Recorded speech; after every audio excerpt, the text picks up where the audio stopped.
현재 AI의 기술력은 어느 정도인가요? AI의 기술력을 논하려면요, 제일 먼저 시작되는 게 인공뇌, LLM입니다. 아마 많이 들어보셨을 텐데 챗 GPT가 대표적인 건데요. 라지 랭귀지 모델, 그러니까 거대한 인공의 뇌를요, 계산기, 컴퓨터로 만들었다고 생각하시면 돼요. 이게 너무 어려워서 안 되다가 구글이 2017년 트랜스포머라는 새로운 방식을 제안해요. 와, 근데 이게 되는 거예요. 이때부터가 빅뱅이었고요. 근데 인간의 뇌에는 컴퓨터 하나가 이렇게 계속 계산하는 방식이 아니라 소위 수천 개의 컴퓨터가 들어가서 한꺼번에 계산하는 방식이래요. 그걸 뇌과학자들이 밝힌 거예요. 야, 그럼 컴퓨터도 그렇게 만들어야 되잖아. 그걸 엔비디아가 최초로 만든 겁니다. 그래서 이 GPU가 등장했고 새로운 수학적 모델이 등장해서 이 두 개가 결합돼서 LLM이 성공하기 시작한 거예요. 그런데 인간의 뇌를 만들었으면 야, 인간의 뇌를 최대한 키워보자. 그럼 인간보다 더 똑똑해질 수 있지 않을까? 이거를 지금 초지능이다, AGI다 막 이러면서 막 연구를 하고 있는 거죠. 지금 아직까지는 그거는 아닌 것 같아 라는 게 중론이고요. 대신 사람들이 이걸로 뭘 하느냐, 인간의 뇌를 만들었으면 이걸로 그림도 그리게 하자. 그래서 디자인하는 분야, 영상 만드는 분야, 여러분 이거는 정말 산업계가 다 파괴가 일어났습니다. 이미 디자인 업계에서요, 학교가 되게 고민이 뭐냐, 사람을 안 뽑아요. AI로 다 할 수 있대. 아, 그럼 이제 애들한테 완전히 다르게 가르쳐야 돼요. 엄청난 고민과 혼돈입니다. 또 로봇 보세요. 피지컬 AI라 그러죠. 로봇이 왜 갑자기 좋아졌는 줄 아세요? 지금 AI가 어떻게 하고 있느냐, 사람이 행동하는 걸 다 녹화를 해요. 그리고 이걸 AI가 풀어냅니다. 아, 로봇이라면 이렇게 따라하면 되겠다. 관절의 움직임. 그래서 LLM이라는 놈이 코딩을 얘가 합니다. 인공뇌가 사람이 움직이는 걸 보고 로봇에 코딩을 해주는 거예요. 이게 완벽하게 발전하면요, 이제 이런 겁니다. 여러분, 아파트, 레미안 아파트에 예를 들어 입주를 한다고 생각해 보세요. 모델하우스 짓죠. 그 모델하우스를 디지털 트윈, 그래서 디지털로 만들어요. 그리고 사람은 모델하우스에서 계란 후라이도 하고 라면도 끓이고 설거지도 하고 이런 모든 행동을 다 녹화를 합니다. 그런 다음 엔비디아가 뭐라 그러냐, 그럼 그거 보내세요. 우리 회사로 영상만 보내세요. 그리고 우리가 만든 옴니버스란 소프트웨어로 모델하우스 똑같이 디지털 트윈, 디지털로 똑같은 모델을 게임하듯이 만들어주세요. 그럼 거기다가 자기네가 로봇 모델을 넣는 거예요. 그리고는 코스모스라는 서비스로 원래 행동하는 거 녹화했죠? 그걸 다 분석을 한 다음 이 로봇을 그 안에서 AI로 교육시키는 겁니다. 그러면요, 그 공간에서 굉장히 빠른 시간 안에 배우겠죠? 그리고 나면 이제 이 디지털 공간에서 배웠던 걸 실제 로봇한테 딱 적용을 시킨 다음 진짜 모델하우스에서 테스트 해보는 거예요. 그럼 이제 할 줄 아는 거 못하는 거 딱 훈련이 되겠죠? 2년간 훈련하면 어떻게 될까요? 그거 완벽하게 하게 된다. 그럼 모델하우스하고 분양했으니까 입주 2년이죠. 그때 손잡고 같이 들어가라는 겁니다. 이게 엔비디아의 꿈이에요. 로봇 회사는 내가 그런 소프트웨어를 만들어줬으니까 너희는 그거 갖다가 그런 유사한 로봇만 만들면 돼. 그럼 이제 거대 생태계가 다 되는 거네. 학습하는 소프트웨어도 있고, 그거 만드는 엔비디아 칩 회사도 있고, 그거를 제공하는 로봇 회사, 뭐 우리나라의 보스턴 다이나믹스, 또 뭐 테슬라, 피규어 이런 회사들이 다 그걸 만들어서 이제 가사도 돕고 공장에서 일도 하는 그런 로봇들을 만드는 그런 시기가 온 겁니다. 그 가능성을 먼저 보여준 게 최근에 한국에 상륙한 테슬라의 FSD입니다. Full Self Driving. 와, 이거 유튜브에서 보셨어요? 저도 깜짝 놀란 게 대관령 눈 내리는 길을 손 한 번 안 대고 올라가더라고요. 아니, 레인이 안 보여. 근데 얘가 쫙 보고 길의 폭을 딱 추정하고는요, 반만 타고 쫙 올라갑니다. 심지어 눈길에 미끄러지잖아요? 여러분 혹시 카운터라고 들어보셨나요? 눈길에 미끄러지면 그대로 있으면 차가 돌죠. 반대로 핸들을 타삭 틀어서 그 중심을 잡는 거, 그것까지 해요. 야, 이게 어떻게 가능하지? 하고 타고 있는 사람도 놀랄 정도로 기술이 벌써 발전했습니다. 이거 어떻게 한 건지 아세요? 지난 10년간 테슬라는 무려 40억 킬로미터의 주행 영상을 다 학습했습니다. 그러니까 얘가 비디오를 보고 아, 인간은 운전을 이렇게 하는구나. 그리고 그 코딩을 지가 쓴 거예요. 이게 LLM이에요. 그리고 그 머리가 점점 좋아지잖아요.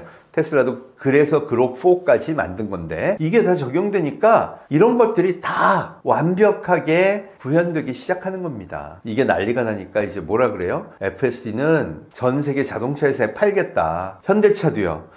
우리가 자율주행하는 게 맞나? FSD를 장착해야 되는 거 아닌가? 이런 고민에 빠지기 시작했죠. 여러분, 이 충격이 거의 전 분야로 퍼지게 되면 어떨까요? 거의 모든 분야에서 일자리가 다 바뀌게 되는 겁니다. 휴머노이드도 그걸 차지하게 되고 서비스부터 제조까지 다 새로운 방식의 인류의 삶이 열리는 거죠. 여기에 미리미리 그때그때 변화에 대비해서 준비하는 거 당연히 필요하지 않을까요? 지금 안타까운 건 뭐냐면 우리는 사회적으로 기술에 대한 신뢰가 되게 낮은 상태예요. 그래서 자율주행도 테스트하지 못하게 하죠. 야, 뭐 사고 날 텐데 사고 나면 누가 책임질 거야. 근데 한쪽에서는 이미 엄청나게 많은 사람들이 이걸 경험하고 있어요. 미국에서 작년에 구글 웨이모 타본 사람만 1100만. 그리고 우리나라에서도 드디어 FSD, 테슬라가 들어와서 서비스가 시작됐어요. 이거 유튜브에 너무 많이 올라옵니다. 내가 그거 안 될 거야 라고 생각하면 인류의 표준 문명과 함께 나는 갈 수 없다는 거죠. 그래서 이런 다양한 분야의 기술 발전을 잘 확인하고 내가 거기서 앞으로 어떤 변화를 만들어내야 될까를 공부하는 게 너무 중요합니다. 그럼 어떻게 하라는 거야? 여러분, 저도 그거를 장담할 수가 없어요. 이 속도를 같이 따라가는 수밖에는 지금 없습니다. 현재 전 세계 일자리 시장에 AI가 미친 영향은 어느 정도인가요? 우리가 디지털 시대를 한번 잘 생각해 볼까요? 오프라인 매장들 되게 어려워졌죠.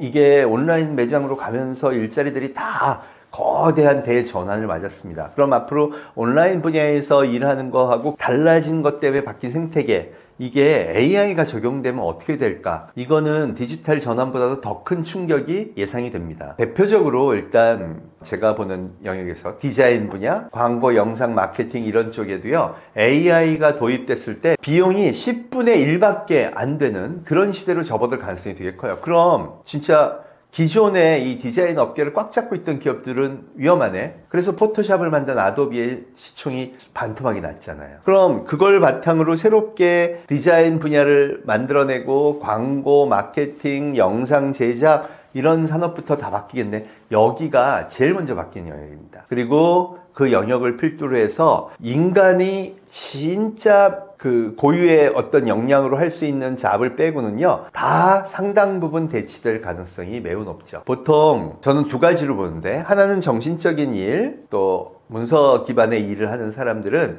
AI의 도움을 받아서 자기 업무 효율을 확 끌어올리는 쪽으로 변화할 거예요. 두 번째는 물리적인 일, 그걸 이제 피지컬 AI라고 그러죠. 로봇이 자동차를 조립한다든가 또는 집에 와서 가사 도우미 일을 하거나 노인 요양보호소에서 일을 한다든가 이런 다양한 일들을 아마 로봇이 어느 정도는 맡게 될 겁니다. 근데 로봇이 할 수 있는 영역은 주로 패턴화된 일이 많아요. 그래서 매뉴얼이 있고, 그럼 공장에서 조립하고 뭐하고 이런 일, 맞아요. 물류센터에서 물건을 잘 코드 따라 분류해서 이리저리 옮기는 일, 맞아요. 이런 것들은 다 대체될 가능성이 있는 일이라고 보시면 됩니다. 그런데 임의의 일, 보통 그런 얘기 많이 하죠. 배관공이라든가 아니면 건축회사에서 일하는 거, 그 다음에 요리를 하는 거, 이런 부분들은 상당 부분 늦게 될 가능성이 매우 높습니다. 패턴화된 일들이 아니라 임의적으로 즉각 해야 되는 일이니까. 그리고 거기에 인간의 감성이 가미돼서 무언가를 하는 일도 언젠가는 바뀐다고 하지만 공학적 관점에서 보면, 또 시장적 관점에서 보면 그런 것들이 대체되기 위해서는 가장 후순위가 될 가능성이 매우 높다고 볼 수 있죠. 그래서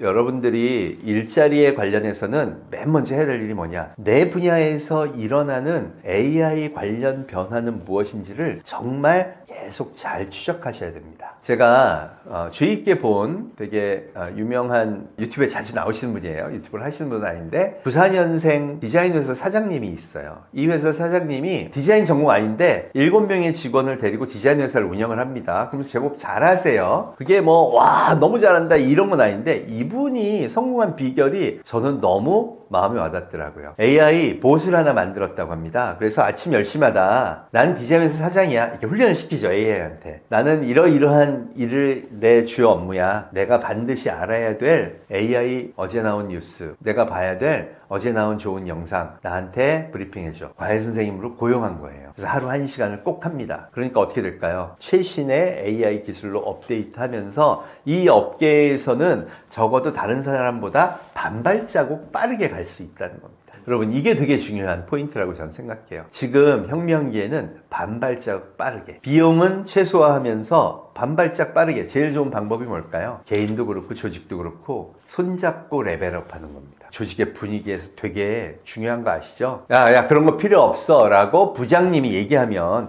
그 밑에는 아무도 공부 못해요. 근데 부장님이 난 매일 AI 공부하면서 야 우리 같이 한번 바꿔보자 이러면 완전히 달라지죠. 그러니까 지금 일자리를 고민하시는 여러분들, 여러분 일자리에 AI가 어떤 영향을 미치는지는 이미 많은 변화가 현실적으로 나오고 있어요. 그래서 AI한테 꼭 물어보세요. 내가 꼭 알아야 되는 뉴스는 뭔지 나한테 브리핑을 해줘. 이거 아주 좋은 공부 방법이라고 생각합니다. 결국 AI가 인간의 일자리를 모두 가져가게 될 것으로 보시나요? 역사를 한번 돌아볼까요?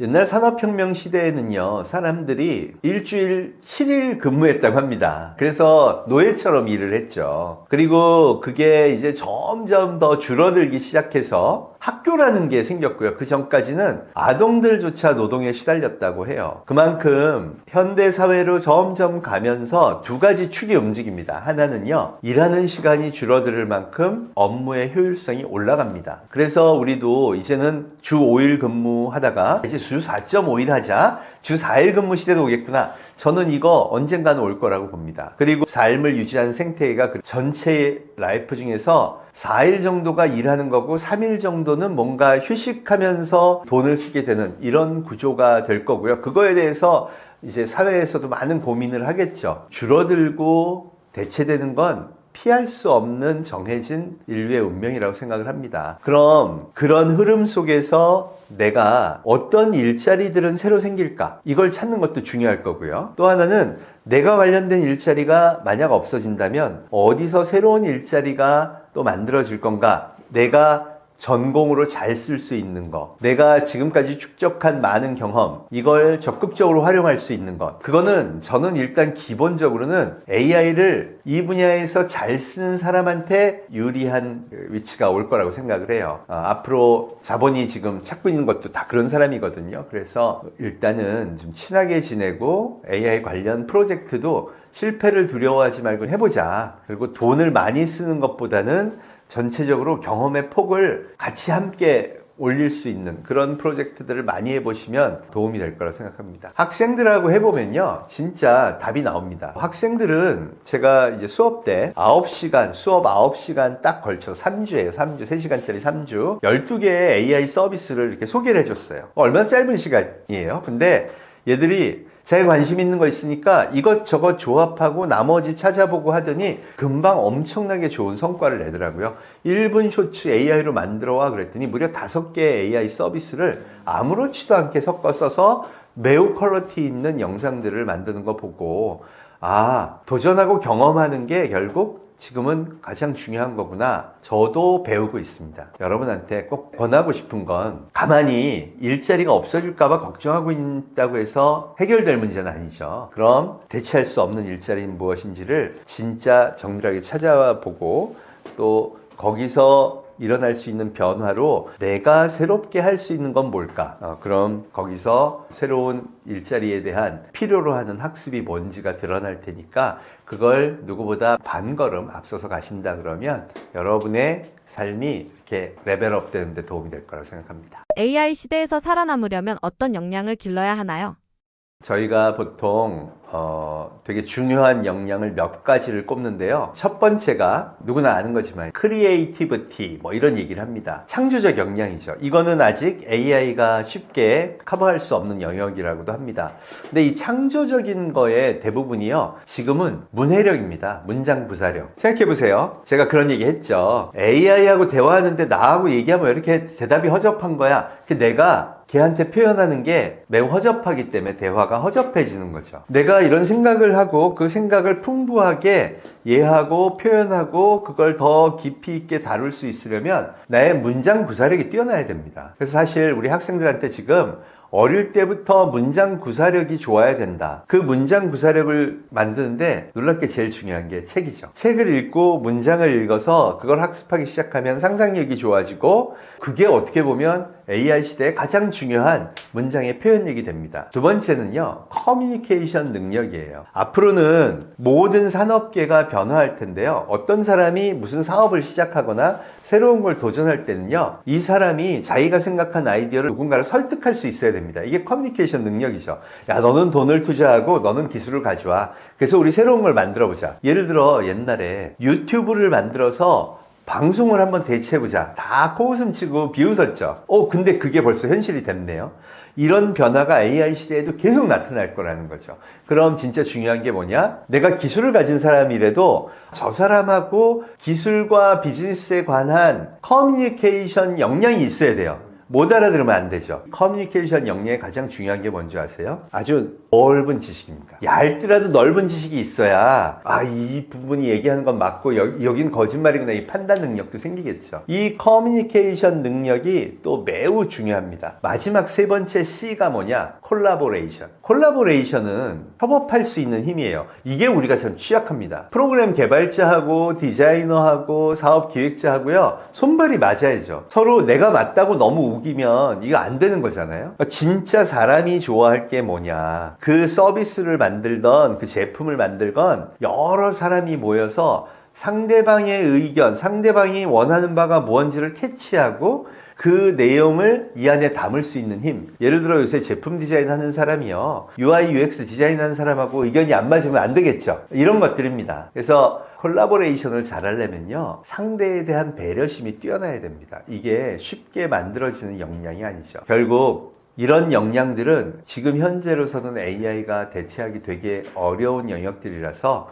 저희가 교육할 때 3C라 그래서 커뮤니케이션, 또 콜라보레이션, 제일 중요한 크리에이티비티, 이런 교육들을 강화하고 있습니다. 여러분도 앞으로 AI 시대를 준비할 때 이런 아날로그적이고 인간의 고유 특성에 관한 부분들을 더 적극적으로 강화하는 쪽으로 하신다면 AI하고 함께 만나서 그 역량이 엄청나게 폭발하는 그런 시너지를 경험하실 수 있을 겁니다.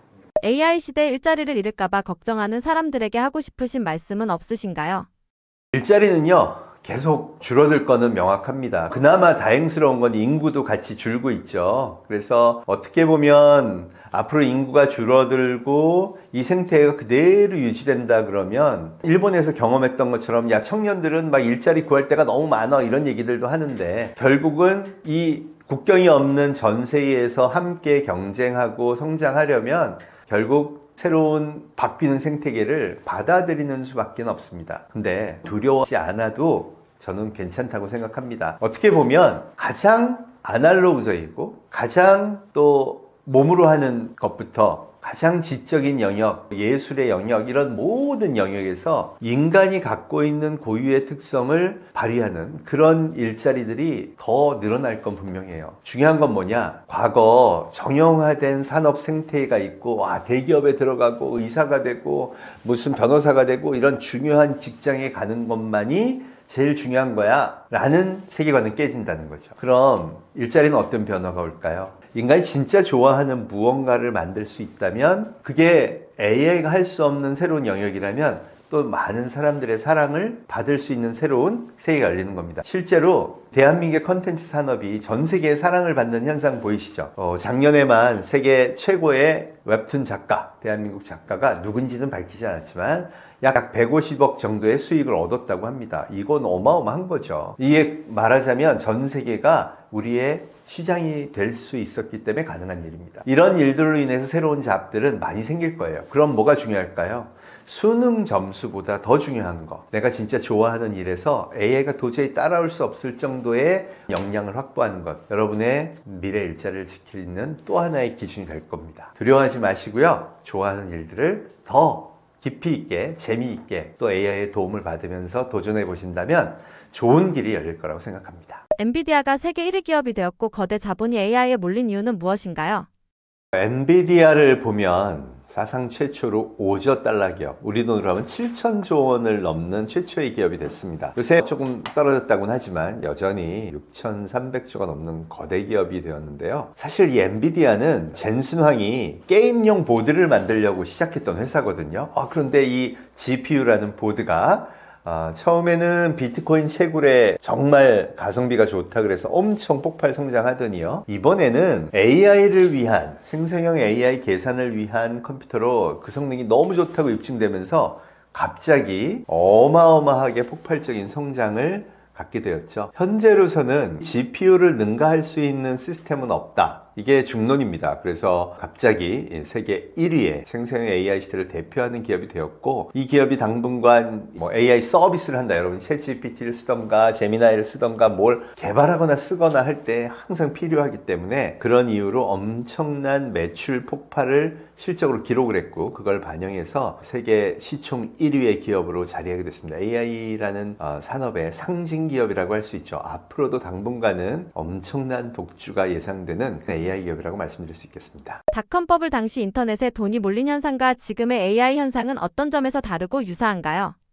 사실 이번에 AI에 낀 자본은요, 말도 안 됩니다. 제가 AI 관련 10대 기업의 시총을 한번 다 모아봤거든요. 작년 6월 27일자에 그게 2경 3천조 원이었습니다. 그리고 올해 버블이 있다, 그래서 내려갔음에도 불구하고 11월 30일자 기준 3경 7천조 원이더라고요. 그리고 세계 1위부터 10위 사이에 그 유명한 빈살만의 아람코를 빼고는 전부 AI 기업이 됐습니다. 우리 다 AI 해요. 애플이든 MS든 구글이든 아마존이든 테슬라건 전부 다 바로 이 기업들에 들어온 거죠. 이 거대한 자본, 이게 의미하는 바는요, 24년 만에 또 한 번 인류의 문명을 바꿀 정말 게임 체인저가 왔다. 그걸 증명하는 겁니다. 사실 항상 혁명기에는요, 자본의 거대한 집중이 먼저 있었습니다. 1차 산업혁명 때도 영국과 유럽이 전 세계 식민지를 개척해서 돈을 모은 다음 그걸로 증기기관이라는 걸 막 만들었잖아요. 와, 그걸 바라보던 사람들 심정이 어땠을까요?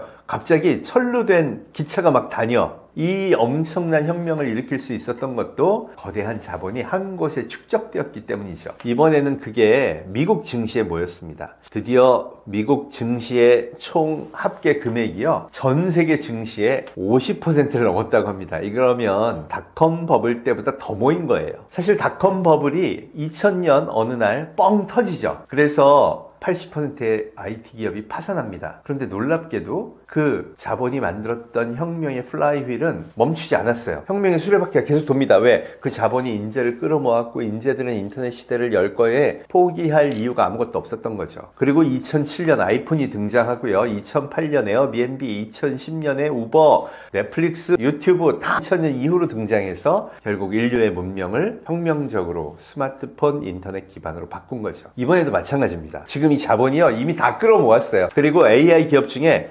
틀림없이 망하고 사라지고 하는 기업들 나타납니다. 이때도 버블이 꺼진다. 그래서 투자하시는 관점에서는 굉장히 조심해야 되는 게 맞습니다. 그런데 혁명의 수레바퀴는 절대 멈추지 않아요. 이미 엄청난 인재들이 벌써 들어갔고요.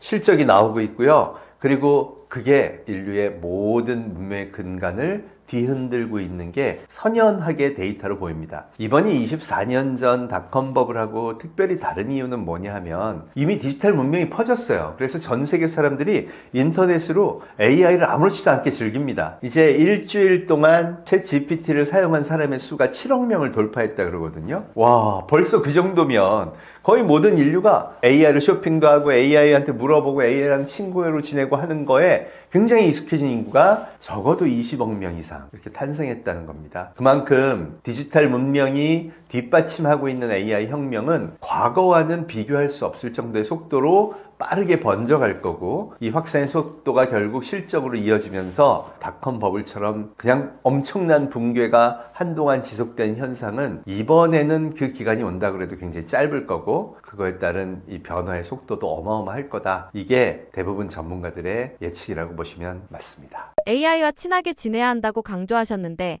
지금 시점에서 그 말이 갖는 현실적 의미는 무엇인가요? 자, 우리 30년 전 역사로 돌아가 볼까요? 30년 전에도요, 인터넷에 관심을 가져야 된다 막 그랬는데, 대부분 사람들이 야야 그런 거 필요 없어. 인터넷이, 스마트폰 처음 나왔을 때 생각해 보세요. 스마트폰이 나왔는데 이거 빨리 하고 이걸 기반으로 사업화도 하고 관련된 지식도 배우고 공부도 해야 돼 했던 사람들이 결국 디지털 문명을 이끌면서 연봉도 높아지고 여러 기업에서 막 데려가려고도 하고, 맞았죠? 그래서 제가 인류의 생존 관점에서 보면 지금 3경 7천조가 이러고 있는 거예요. 너 AI 잘해? 그럼 내가 투자해 줄게. 야, 너 내가 연봉으로 불러줄게. 이렇게 더 잘 될 수 있는 기회가 사실 조금 앞서가는 사람한테 계속 부여될 거라는 겁니다. 그리고 그 사람은 계속해서 그 투자를 받으니까 더 그것과 관련된 일을 깊숙이 할 수 있겠죠. 그럼 AI를 개발하는 사람도 있고, 잘 생각해 보세요. 인터넷 개발한 사람만 돈 번 거 아니죠? 이걸로 나 사업화할 거야. 그럼 AI를 잘 활용해서 사업화한 사람도 앞으로 기회가 있는 거네요. 이런 여러 가지 관점에서 볼 때 내가 되게 지금 열심히 일하고 있는 분야에서 AI가 어떻게 활용되고 있는지를 빨리 아는 사람이 확실히 이 자본의 선택을 받을 가능성이 크다는 겁니다. 여러분, 이게 제가 자본으로 얘기하니까 냉정해 보일지 모르지만 생각해 보세요. 3경 7천조는 말도 안 되는 돈이에요. 대한민국의 서학개미들도 투자금이 작년 대비 벌써 3배 늘었다 그러죠. 왜 그럴까요? 공부를 해보니까 여기가 미래가 있네. 그 기준은요, 앞으로 미래 성장 기대치는 AI에 있다. 그럼 여러분의 미래 성장 기대치는 어떻게 만드실 건가요? 대한민국 자기 성장하는 거에 너무 관심 많잖아. 자기 개발서가 세계에서 제일 많이 팔리는 나라잖아요. 그럼 지금부터 해야 될 게 뭐냐? 하루 적어도 30분, 아니 1시간은 AI 관련 공부를 하고 매일같이 쓰고 신나게 지내야 한다는 겁니다. 여기가 진짜 중요한 출발점입니다. 인터넷 기술을 외면한 사람들이 일자리를 잃었던 과거 사례는 AI 시대에 어떤 시사점을 주나요? 이게 참 그렇습니다. 요새 우리 참 슬픈 일들이 주변에서 많이 일어납니다. 일단 은행들 보세요. 지점들 다 폐쇄했어요. 점점 줄어갑니다. 또 홈플러스가 문을 닫는다 그러네. 여러분, 마음 아프시죠? 대한민국에 그게 마음 아픈 사람이 90%가 넘어요. 그래서 사실 좀 천천히 가고 그렇게 해주면 좋겠다. 그런데 여러분, 마음은 그런데 손은 벌써 스마트폰을 열고 쿠팡에 주문을 내죠. 이게 데이터로 증명이 됩니다. 쿠팡에 올해 한 분기의 매출이요, 드디어 12조를 넘었어요. 가만있어 봐. 작년에 40조 넘었다는데 그럼 올해 거의 50조 되는 거네. 또 늘었어. 그게 뭐냐? 여러분, 이게 무의식입니다. 인류는요, 우리 사피엔스 종족은요, 적은 에너지로 많은 일을 할 수 있다? 그럼 무조건 선택해 왔어요. 왜? 그게 생존에 유리하다고 내 DNA에 써있기 때문입니다. 우리는 7만 년 동안 이 무의식의 작동을 거부할 수 없었어요. 그래서 스마트폰이 등장하고 스마트폰 기반의 새로운 비즈니스가 나왔을 때 적은 에너지로 많은 일을 할 수 있다? 진화론 하시는 분들이 뭐라 그랬냐? 이건 정해진 미래다. 다만 얼만큼 빨리 오느냐의 문제다. 여러분, 그래서 우리가 이 변화의 속도에 적응해야 할 시기가 왔다는 겁니다. 우리 DNA에 있는 생존의 본능을 더 끌어올려서 지금은 AI를 두려워할 게 아니라 AI를 적극적으로 공부할 필요가 있는 거죠. 이미 너무 앞서가는 거 아닌가? 여러분, 챗GPT 나온 지 이제 딱 만 3년 지났어요. 거기다가 최근에 나온 건요, 또 1, 2년 전과하고 완전히 달라. 그래서 조금만 내가 신경 써서 열심히 하기만 하면 이 두려움이 이거 재밌는데 해볼만 한데 하는 마음으로 충분히 바뀔 여지가 있습니다. 과거 인터넷 시대가 등장했을 때 아예 바뀌지 않을 거야 믿었던 사람들이 일자리 없어지고 힘들어진 거 많이 보셨죠? 그걸 거울 삼아서 이번에는 나한테 위기가 아닌, 두려움이 아닌 기회의 시기를 삼는 게 꼭 필요합니다. 더군다나 AI가 생각만큼 어렵지 않습니다. 주로 말로 하고 대화하고 이러면서 내가 이걸 체험하잖아요. 그러면 얘가 할 수 있는 영역과 아닌 게 이런 거구나를 금방 습득하실 수 있습니다. 그래서 AI에 대한 관심을 계속 키우면 앞으로 여러분 미래가 확실히 달라질 수 있다. 그런 기회가 왔다고 생각하십시오. AI를 두려워하시는 분들을 위해 한 말씀 부탁드립니다. 제 주변에도요, AI 되게 두려워하시는 분들이 많아요. 근데 제가 이렇게 쓰게 해보면 금방 익숙해지십니다. 사실 생각해 보세요. 보통 우리 AI가 이제 제미나이 정도 되면 스탠포드 대학교 박사 학위래요. 와, 지적 수준이 그 정도 된대. 많은 분들이 아니 내가 물어보니까 대답을 허접하게 하던데 걔가 수준을 맞춰주는 거죠. 그런데 내가 진짜 얘랑 티키타카 대화하고 뭐하고 하면서 점점 가르쳐주는 분들도 많아요. 유튜브에서 보면 질문을 이렇게 하세요. 이렇게 활용하세요. 그런 거 조금씩 습득해 가면서 매일매일 쓰다 보면 나의 지식 수준이 당연히 높아지죠. 생각해보세요. 내 과외 선생님이야. 내 인생을 살아가는데 조언도 잘해줄 수 있어. 거기다가 와, 이거 무료로 쓸 수 있고요. 사실 월에 3만 원만 주면요, 정말 정성껏 좋은 대답을 잘해준대요. 제한도 없이. 그럼 해볼만 하죠. 두려움보다는 도전하는 마음. 혁명기에는 이게 꼭 필요하다고 역사가 증명하고 있습니다. 여러분, 이번 기회에 두려움 탁 떨쳐버리고 멋지게 한번 도전해보세요. 저는 성균관대학교에서 학생들을 가르치고 있습니다. 저는 이 AI 시대를 맞이하면서 우리 학생들이 진짜 AI 공부 열심히 해야겠구나 하는 생각을 하지 않을 수가 없었습니다. 제가 2019년도에 쓴 책이요, 포노 사피엔스입니다. 포노가 스마트폰을 의미하는 라틴어예요. 그래서 그 책에서 제가 뭐라 그랬냐면, 인간은 이제 오장육부가 아니라 오장칠부다. 간 밑에 쓸개 밑에 스마트폰. 근데 여러분, 놀랍게도 그 책이 2025년도 고등학교 국어 교과서에 실리게 됐다고 제가 연락을 받았습니다.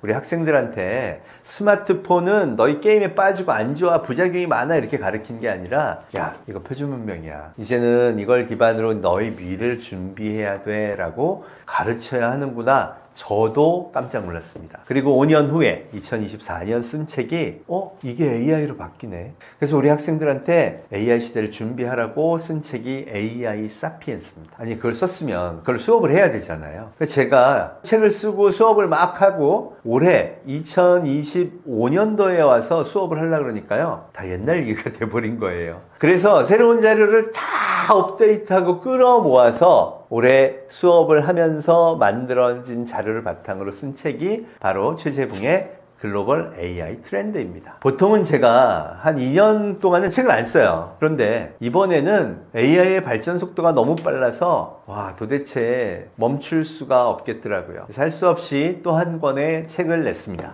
여러분, 오늘 제가 얘기한 컨텐츠들을 잘 보시면서 궁금한 점이 있으면 이 책을 참고하시면 여기서 잘 정된 내용으로 공부하실 수 있고요. 또 여러 영상 컨텐츠를 통해서 공부하시면 AI의 변화하는 트렌드를 내가 준비하는데, 그걸 따라가는데 상당한 도움이 되실 거라고 생각을 합니다. 저는 계몽가입니다. 또 과학 커뮤니케이터고요. 시장을 잘 이해하고 기술을 잘 이해해서 여러분한테 잘 떠먹여주는 일, 또 우리 미래를 준비하는 학생들이 자기 미래를 꿈꿀 때 그 길을 열어주는 일을 하는 게 제 업이라고 생각을 합니다. 앞으로도 여러 채널이나 또 여러 컨텐츠, 또 책을 통해서 여러분들한테 변화하는 미래에 어떻게 준비할지 함께 생각하는 그런 시간을 나눌 수 있는 여러 가지 방송과 매체를 통해 자주 찾아뵙도록 하겠습니다. 여러분, 감사합니다.